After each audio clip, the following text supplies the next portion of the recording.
just for a week. And it's all brought to you by Jack's Restaurant. That's right, just for a week. Now we got slates. Anthony Slater, our 95.7 The Game insider. Do not forget, all guests on 95.7 The Game appear on the River Islands guest line. Isn't it time for you to discover the islands, River Islands, and Lathrop? Anthony, man, what's happening, man? Good morning, brother. I'm flying to Vegas in about an hour. Getting ready for some Summer League. Are you going to Team USA Canada tonight? I am. That's partly why I've chosen that over Warriors Kings Summer League in Chase. What's it? A cool 120 degrees over there, or what? I mean, I live in Sac, so it's like a cool 108 here. So It was nasty. I was in Calistoga last week. It was 105, 106. I was miserable. Are the Warriors miserable right now with the current construction of the roster? No, not really. They feel like they've kind of reset well. Mm-hmm. You've almost sensed talking to them like a little bit of a pep in their step as far as like, I got to use the mid-level this year. Got to use some other creative tools that weren't just minimums, right? They're not even going to have a veteran minimum on the roster. So that allowed them to go chase down free agents they were a little bit more interested in instead of just like waiting until this moment of free agency and having to do bargain bins. So, I mean, you look at the roster, it reminds me a little of last year, which probably scares some people, but right, like 12 guys where you're like, that could be a rotation guy. That could be a rotation guy.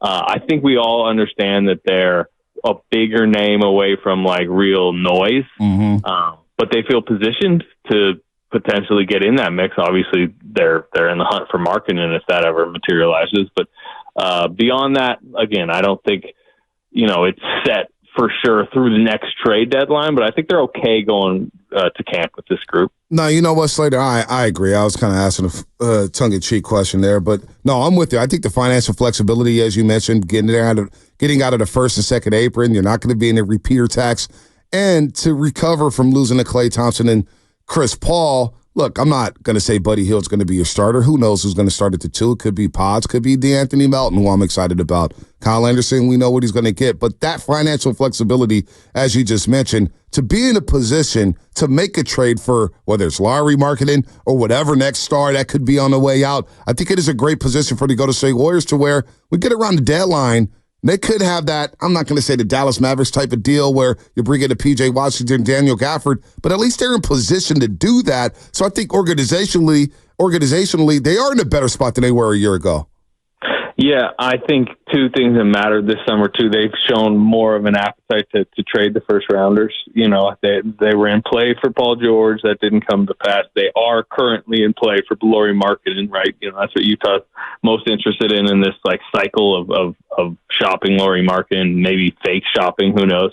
But, they want first-round picks. So the fact that the Warriors, it seems, in this, like, kind of late-stage Steph Curry era are willing to use those future first rounders bodes well for, adding during the season potentially. And particularly if they decide they're okay with like unprotected pick swaps, that type of stuff.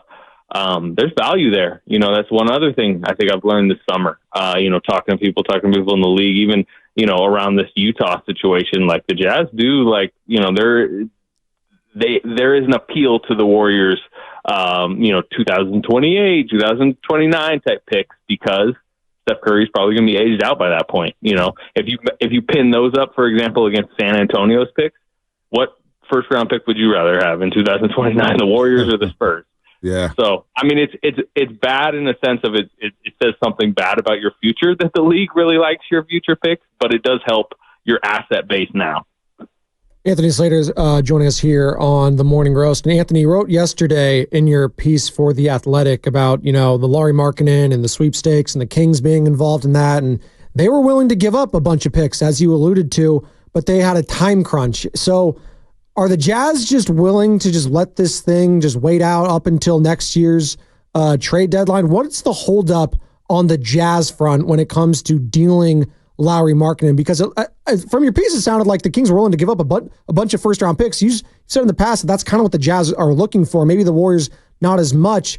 What's the hang-up right now for Utah just letting Markkanen off their fingers, if you will? Yeah, Utah's got to pick a path. Do they want to hit the eject button, full rebuild? Cooper Flagg was pretty impressive at Team USA camp, apparently, right? How much are you trying to basically sabotage yourself to maybe get in top of these next two drafts. We're calling it capture the flag, Anthony. That's the tank motto. Not the worst thing. Or from our audience out there, D-Lou, I'll give D-Lou credit, even though I shouldn't on YouTube, because he said some bad things about the show earlier. No, I'm kidding, D-Lou, but he said poop for Coop. Poop for Coop. Okay. All right. Well, there you go. I mean, we're going to have a year to, figure this one out. The babies will like it. Hey, the kids will like it. Poop for Coop. They always love saying caca. They get abused with that stuff. Yeah. Get them to smile on a picture. To your question, though, August 6th, I put it in the story. I mean, but other people have been talking about this. This is the big deadline for the Markkanen situation, because Lauri Markkanen is not, he's on an expiring $18 million contract right now. Very affordable. It's part of why trading for him is actually pretty easy as far as like accumulating salaries. But on August 6th, he becomes extension eligible. And that is the point where Lauri Markkanen and the Jazz kind of need to declare their future together, right? Or is he going to get this huge renegotiate and extend? The Jazz have saved a bunch of cap space so they could immediately give him a raise and then extend him off that. So that's August 6th. And why that's important is if they wait till August 7th, once you extend, you cannot be traded for 6 months. Well, the trade deadline is February 6th. So if they are going to trade him this season, and they want to extend him, which the signals are, that's very much in the cards, potentially them extending him, they need to extend him on August 6th. Now, what does Lauri Markkanen want? Does Lauri Markkanen want to just wait until August 7th, and then that means he knows he's stable for a year, he cannot be traded for a year? That will tell us a lot, because if he does extend, let's say on August 7th, we know the Warriors literally cannot get him for the entirety of the season, and they would have to kind of move elsewhere. So that date is something that not only the Warriors but the league is monitoring, because yes, the Jazz can be as patient as they want to be right now. Danny Ainge can be, but that date and what happens on August 6th, August 7th is going to tell us a lot about where their future's going together. So let's say, just for hypothetical purposes, he waits till August 7th and he can't get traded next year and he's going to stay in Utah. Where do the Warriors pivot then? Is it that contract extension with Jonathan Kuminga looming? Do they go all in on that? Do they look elsewhere? Where does that leave the Golden State Warriors if they are out of the Lauri Markkanen sweepstakes? Well, I mean, I think regardless if Kuminga's, still on the roster, Moody's still on the roster, you at least explore what the idea of an extension would become, September, October, which is when I expect those conversations to be more real. Do they get extended? I mean, it's going to depend on what number each side is willing to go to. I sense a bit more maybe patience this time around than maybe the Jordan Poole situation. So I'm not sure that does or doesn't get done. But I think that's kind of separate from the other question you have, which is, do they, look at a different guy to potentially trade for? To me, there's not an obvious clean fit like a Lauri Markkanen. What Lauri Markkanen does, his age, his price.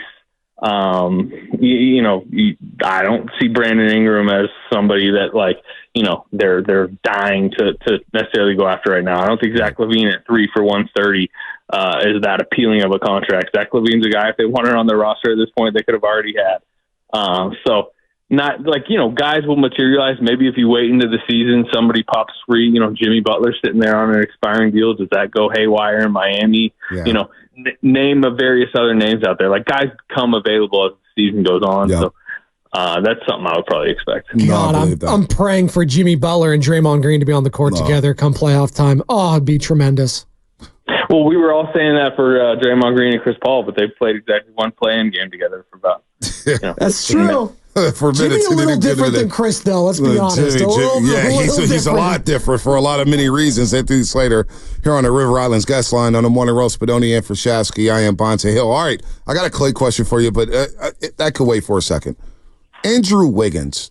Where's the organization at with Andrew Wiggins? And a question that's been popping up here on the Morning Roast with callers or whatnot, and you're the best guy to ask about this, because when you do break down the games and you write your columns after a game, you're always showing plays and diagramming plays or whatnot. So I guess the first part of the question is, where's Andrew Wiggins standing at with this organization? How are they feeling about him? And is there any way, is there a potential, or is there an opportunity for him to maybe play the 2 offensively for the Golden State Warriors? Can he possibly do that, where you slide JK to the 3, baby? I mean, so you're talking about a lineup that's obviously Steph out there, but Wiggins, Kuminga, Draymond, Trey Jackson Davis. Not a lot of spacing out there. Not a lot of spacing. I assume you're going to defend pretty well. Defensively. Steph Curry's gonna. What's that? Remember that picture where it's like four guys like circling around? I know. Trust me, I know. But the fans want to know: can he play the two? And I'm with you there. I'm with you. Spacing is a problem. That's why I'm looking at the roster now. I think spacing is going to be a problem anyway for Steph and Curry next season. They leaned into defense, by the way. Melton defender, Kyle Anderson defender. Buddy Hield allows them some lineup versatility, but I don't know how many minutes Buddy Hield's necessarily going to play. But he'll matter for some lineup combinations because you're going to need spacing. Moody, I think, is going to have a bigger shooting if he's on the roster. Those lineup combinations are tough. To your bigger picture question about Wiggins, like they just need him to come into camp, ready in shape and ready to have a good season. He still is 29. Obviously he's 2 years removed from an all-star season. He's still has a lot of talent within there. He's their best, most durable point of attack defender. He's going to get all the biggest defensive assignments to start every game. They need him. He was a 40% shooter from three. He's kind of, he's gone through some peaks and valleys the last few seasons. But they need him to shoot it well, defend well, be there every night. And if he does that, he's well worth $26 million. That's a big if, obviously. I mean, we've seen that the last few seasons, but that's where he's at right now. I do think there's a feeling that he can resuscitate his value. And if he does that, then obviously he's a more appealing trade candidate, but also he's just a more appealing player to have on the court. If he's just defending really well, hitting threes, scoring maybe 18 a night, sometimes getting to the mid range and just doing his job, which we've seen for long stretches. We've also seen him not, but I still think that player resides within there because age at this point is still not, as big a question for him as some of the other guys. 95.7 The Game Warriors insider Anthony Slater joining us here on the Morning Roast. Spadoni and Frashasky. Anthony, I wanted to ask you this because this is kind of like the question now, right? Steph's the guy. There's not really a true number two star on this team, so everyone's starting to wonder, the clock ticking on an extension coming up here for Steph. What are you hearing on Steph getting extended by the Warriors, and how long could that extension look like? Is it a year? Is it a couple years? What are you hearing on Steph and extension talks? Yeah, this is where the CBA rules get all tricky. Yeah. I believe you can only extend him one more year because of the over 38. Okay. You can't go past 3 years once you get to 38 years old. Really? On the end of that That's deal. So interesting. Yeah, it's it used to be 36, but Chris Paul and LeBron pushed it to get it up to 38. Feels ageist, but go ahead. Yeah, I mean, it was created because of the worrying about overpaying guys late in their careers and I don't know, cap circumvention if a guy's going to retire. Anyway, the general point is, I think you can only add an extra year. He has 2 years left. Historically, the Warriors have shown they don't really like to or really have the conversation with guys until they're got, it would be a next summer conversation. Mm-hmm. Now, Steph Curry's kind of his own beast. If he comes demanding an extra year be tacked on, I think it's something they would at least have to listen to. But, we're not to that point of the summer. Maybe that is a conversation that happens later in the summer. Or maybe both sides are just hey, let's just see how this thing looks, see what can or can't get done from a transaction standpoint, how the young guys look, how the future looks. And I think they'll know a lot more about that come January, February, next off season than we know at this moment. Klay Thompson, your thoughts on his fit in Dallas and everything that's happened now that the dust is settled with Klay Thompson moving on to the Dallas Mavericks? Yeah, I think he picked the right core to go to, right? You have a young, rising, ball-dominant superstar that creates more open threes than pretty much anybody in the league, and he's a pinpoint passer. If you're sitting close during a Luka game, I think it stuns you the way he can cross-court pass, on target. I just think that's going to be great for Klay at this stage of his career, and also having Kyrie out there, he's never really going to have to create out of the pick and roll, which I don't think he should at this stage of his career. Mm-hmm. He seems, from listening to his press conference, a little rejuvenated, new team, new city. He just it seems to be, and he said it, and clearly he's told all of his veteran teammates and his coach he just needed a refresh. Sounds great now. Again, it's an opening press conference that can sound great now. We'll see how it's probably going to depend on his play. How well he shoots it. He's been really cold to start the last several seasons. Mm-hmm. I think everybody remembers that around here. What happens if he's really cold in Dallas through a month? Do they understand the history of Klay Thompson heating up at some point? So that'll be interesting. But again, as far as fit, I don't think he could have picked a better situation. Anthony, you've been so great to us. Appreciate the time. Real quick, what would you project the starting lineup right now? If this is the current crop of players the Warriors are going to the regular season with, how would you set this starting lineup for the Warriors on what it could possibly look like in Game 1? Yeah, that's a good question. I do think camp's really going to matter. I think Melton's health is really going to matter, but let's just assume like really clean health and everybody's playing well. I'll go Steph, Melton, Wiggins, Kuminga, Draymond. They go small. They want Kuminga to kind of like, feel a boost coming out and all. I'll just predict him. Small ball lineup, Melton at the 2 to really kind of aid Steph defensively. And then a deep bench. That's a lot of Pajemski, a lot of Trace Jackson Davis, a lot of Moody, and, some Buddy Hield for some shooting. Gary Payton if he's healthy. He was pretty deep. D'Anthony Melton's my favorite signing of the 3. Because I remember that Memphis series, and I don't know if you recall it. Well, obviously you do recall it, Anthony. You were there covering it. But I thought they underutilized Melton a lot in that series. I thought he did a good job. Warriors thought they did too. Really? They do? Because I thought he did a good job on Steph at times. I thought he did a good job on Jordan Poole at times. I'm like, man, this guy could guard. And when Philadelphia made the trade for him, I was thinking, boy, they traded the wrong guy. Should have traded Dylan Brooks. Probably didn't have any value, but D'Anthony Melton starting next to Stephen Curry. I like that. I'm high on this guy, Anthony. Hey, Dylan Brooks got himself paid last offseason. He did. Hey, by the way, he's coming after Team USA tonight. I know. I can't wait. What do you think the starting lineup is for Team USA? What is it? Steph, LeBron, KD, Embiid? What is your guess? I don't know. Do they go big with Anthony Davis? I feel like they might do something weird like that. Or you go Anthony Edwards, keep Davis off the bench. No, LeBron is not making sure his teammate for the Lakers is in that starting lineup. Come on, LeBron still runs the show down there. Boy, we're gonna see. JJ Redick ain't coaching Team USA. No, he's not. Hey, Team Canada's got a squad, man. They got a shot tonight to beat them in the exhibition. So it's interesting because they do Canada beat them in the World Cup, and Canada's top end talent is really impressive, right? You got Shea, you got Dort, you got Jamal Murray. But you start to realize how loaded Team USA remains when Canada's going to be playing a lot of Kelly Olynyk and Trey Lyles tonight, solid players, but suddenly it's Kelly Olynyk and Trey Lyles against Anthony Davis and Joel Embiid. Okay.